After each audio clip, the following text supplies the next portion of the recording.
Reviews. Ideally, a well-elaborated and presented piece of critique that can help the consumer make an informed purchase decision. For most pieces of media, the way of critiquing something is rather well established. You simply consume the media, be that read the book, the series, watch a movie, or whatever it may be. You hopefully present a well-argued and comprehensible summary of what you thought was good or bad, and come to a conclusion. Games, well, they are a bit different. And they present a number of inherent problems due to the nature of the product that, as far as I'm concerned, we have not necessarily entirely solved yet. And that is essentially what I intend to speak a little bit about here. And you are of course more than welcome to weigh in yourself in the comments below. But before we begin, I would like to clarify. This is not going to be too much about problems that can be a problem with reviewing in general, such as veiled promotional content, bias, inappropriate relationships between the creators, the relation between the industry and the reviewers, or clickbait controversies. Because while these unsavory practices has been rather prevalent in the games media, unfortunately, they aren't inherently tied to the medium of games. So without any further ado, let's get to it.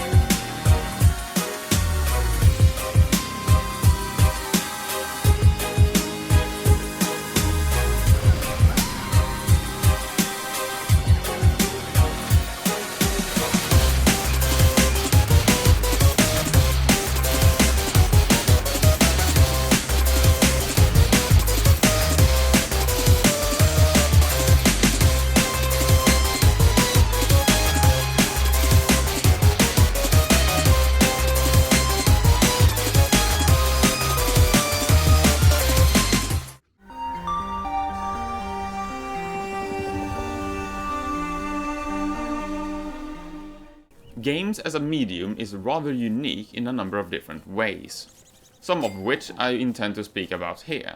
And I think the best way to structure this in order to make it more coherent is to simply take it one by one in order. Generally, games is a very content-rich form of medium, often requiring significant time investment in order to complete properly. Now, some games you can complete within 6 hours or so, which, while still being significantly more than something like a movie, isn't necessarily completely unfeasible. Now, despite the fact that this is on the shorter side of the spectrum when it comes to games, meaning that this won't necessarily hold true for many titles, I added the word properly very deliberately, as that's a very key part of the consideration. In fact, what even really qualifies as having completed the game? I suppose it would be having completed the main questline. However, considering a review is generally aimed towards a consumer with the intent to inform them of what they might expect when experiencing a product, this presents a little bit of a problem when it comes to games, because the absolute majority of consumers will not simply complete the main questline and do nothing else in the game. And this presents a little bit of a conundrum as well, because while the reviewer would like to spend as little time as possible with each game in order to cover as many games as possible, for the consumer, on the other hand, the direct opposite will often apply. Very understandably wishing to get value for the often rather considerable amount of money they just paid for the product. This of course means that a larger amount of content, while perhaps not being particularly attractive to a reviewer, could very well be very attractive to a consumer. However, there's a few other problems as well. Usually how things seem to tend to work out is that the reviewer will simply rush through the main quest line and do as little side quest as possible and make an evaluation of that. Which of course will lead to a number of problems in its own right. One is that it will not be representative of what most consumers will experience, as this is a highly unusual way of playing most games, especially if they are bigger, wider, perhaps open world games. Let's for example take Skyrim, because the example is very apparent. If I would have only focused on the main quest line and completed almost none of the side quests, my experience would have been markedly different. And quite frankly, I can't really think of anyone who actually plays Skyrim in this way naturally either. In fact, I dare to say that this isn't really even the intention. You're not supposed to play Skyrim in this way. That's not even the intended experience. But can you even say that you've completed the game at this point? Well, I don't know, maybe, I mean technically I have. But my experience would have been so incredibly dissimilar to most regular consumers that it's hardly even relevant at that point. So this really isn't a proper way to play the game as far as I'm concerned. However, if I'm going to do a significant amount of side quests and exploration, the time investment required can easily quadruple. Other than the fact that you're just not experiencing as much of the game and the world, that in turn, of course, can lead to missing clues and explanation that gives a more complete and fulfilling story experience. Aside from that, there is a number of other problems that is relevant as well. Things like not noticing if overleveling is a problem, not noticing if loot is way too saturated, not being able to properly evaluate the complexity of a combat system and if it will get repetitive, especially when engaging with it for a much longer period of time. And this list of problems is by no means conclusive. Unfortunately, spending more hours with the game during the same time period isn't necessarily a great solution either, because while you might be able to get more done within a reasonable time period, this too is not how a consumer would ever consume a product. Yes, some people do binge games, so to speak, and just plays everything in one session or over a couple of days. Thing is, there is very few people who, when they get tired of a game and wants to kind of take a break from it, continues to play anyways because they have to finish it within a certain time frame. No, that's not how you consume content when you're a consumer. You consume it when you want to, when it's enjoyable. You usually don't try to deliberately play everything in one single session just because you have to. I personally never do that, because I don't find it particularly enjoyable. And indeed, I can assure you that many games I have enjoyed in the past, I most certainly would not have enjoyed if I would have been forced to play 6 hours a day, every single day, for a week. There are many games that simply lend themselves very poorly to that kind of consumption. Even if you would have loved the game, because maybe it's just intended to be played over a longer period of time. In fact, there are many games that simply aren't made to be played in that manner. They aren't designed to be played multiple hours every single day consecutively without a break. They are intended to be a game that you play for perhaps multiple weeks. They are deliberately designed to be experienced over a longer period of time. Hell, say what you will about things like Farmville, but you absolutely cannot play that in one sitting. That's just impossible. Because the things in the game are quite literally bound to a real-world timer that can go upwards of days. How could you possibly properly experience and evaluate that over a couple of days? Now that's of course a very extreme example, but this is something that applies to many other games as well. Not necessarily just when they have a real-world timer. So the idea to force yourself to play the game excessively for a significant number of days isn't necessarily a great solution either, because it's far from the consumption behavior of the absolute majority of the consumers, thereby also not being representative of what most consumers will experience. There's a number of other problems you can go into depth with and specify here as well, but in order not to make this all too long and drawn out, I'm going to move on to the next problem in game reviewing.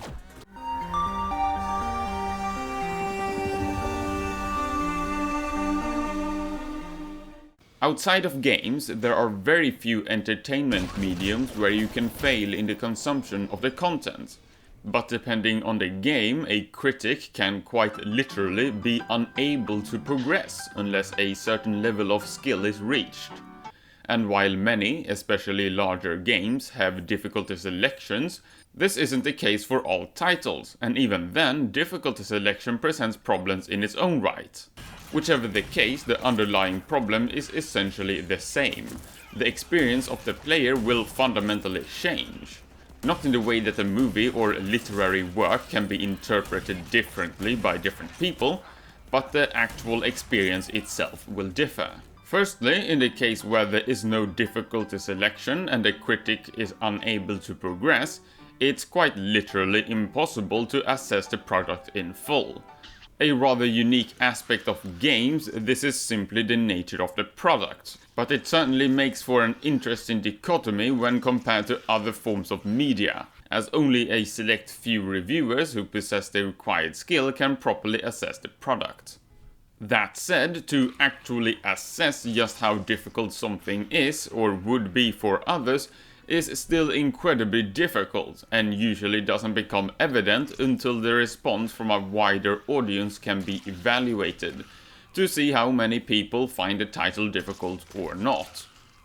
Nevertheless, while presenting unique constraints and conditions in this sense, the conclusion is rather obvious. If you can't finish the game, you can't evaluate it beyond the point where you got stuck, which I would suggest certainly decreases the value and qualifications of the opinion, at least for me. This isn't to say that it's necessarily rendered entirely worthless, however, and I believe that if the critic is skillful enough, an evaluation of a game he hasn't finished can hold value as well, if certainly less thorough and by nature inconclusive. The case here is rather clear-cut, but the concept of difficulty selection presents problems in its own right. As an example, depending on what difficulty you play at, your experience will differ. Depending on the severity of the alterations that are made between the selections, it could significantly mitigate or eliminate considerations that exist for other difficulties. As a theoretical example, let's say the easiest difficulty of an FPS decreases the health and the amount of enemies you fight, both of which are common modifications when modulating game difficulty. If the amount of ammunition you receive is unchanged, this could eliminate the aspect of resource conservation and management. This would of course present a completely different experience. Removing such an aspect can make a survival game feel like a regular action FPS. This could lead to various problems, but fundamentally boils down to the issue that the reviewer may fail to inform of aspects of the game that aren't present on the chosen difficulty, thereby misinforming the consumer or misrepresenting the product. Overall, the difficulty of a game and its effect on the experience is simply incredibly hard to evaluate, and the effect it will have on the enjoyment of any select player is nearly impossible to predict. This all binds into the greater problem with an interactive product with a malleable experience, which is that what's assessed isn't necessarily representative of the consumer's experience. This obviously isn't something that's exclusively affected by the consideration of difficulty, not by any means. It's simply inherent to the concept of an interactive medium. There's a certain limit to what I can assume anyone else will be experiencing. I can determine that you will shoot the necessary enemies in an FPS, yes, but I cannot know if you will complete any of the side quests. I don't know what difficulty you will choose, or how good you are at that specific kind of game. If relevant, I don't know if you will play with stealth, magic or swords. I don't know if you will search around for loot and secrets or only complete the most obvious objectives, and so on. How would you even solve this? Do a playthrough on multiple difficulties and, if available, all the different class choices and playstyles available as well? Well, as ridiculous as it sounds, that would really be the only way to get a at least moderately representative concept of what each player will experience. This really is a problem exclusive to interactive mediums.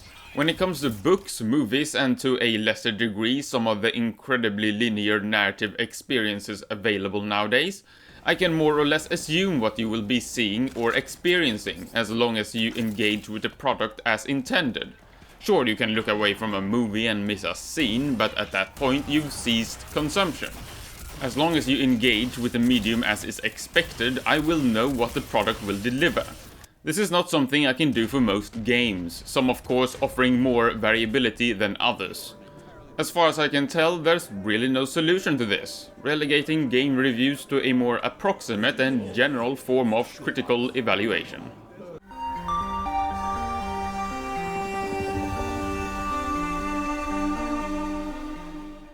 With the rise of YouTube and the eventual popularity of gaming on the platform, the proliferation of various forms of gaming-related content, critical or otherwise, has led to an unprecedented availability and saturation.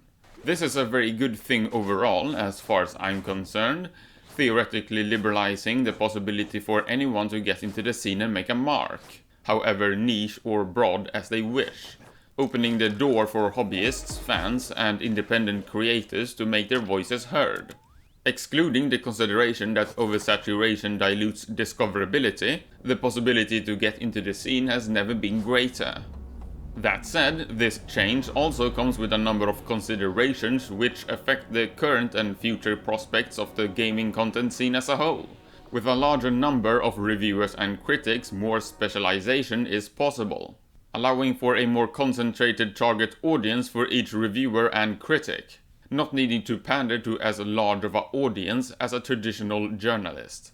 While all of this is positive, the development also, in theory, makes accountability more difficult.